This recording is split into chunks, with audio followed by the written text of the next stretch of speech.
Met carnaval is duo Knotsgek er altijd weer bij. En dit jaar met... Op de lange latten. Ja, een geweldige plaat denk ik. Weer richting het Oostenrijkse gebied. Gaan we dit jaar gewoon weer de carnaval 2015 onveilig maken. Op de lange latten, dat heeft toch niks met carnaval te maken, die lange latten? Nou, als je ons op de lange latten ziet staan, is echt wel carnaval hoor. Het is eigenlijk een beetje ook een voorloper. Natuurlijk vorig jaar die Alpenknots gedaan. En dat was echt voor ons ook een hele leuke instap. Zijn de carnaval après-ski. En dus vandaar eigenlijk ook op de lange latten het gevolg. Sowieso met de carnaval zijn we hier in Nederland natuurlijk voor ons publiek daar. Ja goed, ik denk dat de sfeer van het Oostenrijks-Duitse geluid gewoon voor de meeste mensen ook gewoon geweldig in het gehoor ligt. Dus dat hebben we vorig jaar ook gewoon supergoed gedaan.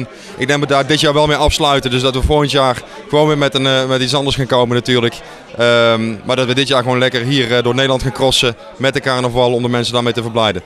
Na de carnaval gaan we ons eigenlijk denk ik gewoon weer samenvoegen om gewoon weer een geweldige plaat richting de zomer uit te gaan brengen. Kijk, duo Knotsgek is natuurlijk heel het jaar door.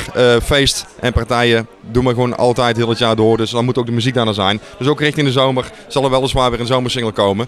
En ook weer richting de carnaval 2016 zijn we weer van de partij. Dus we blijven gewoon lekker bezig heel het jaar door.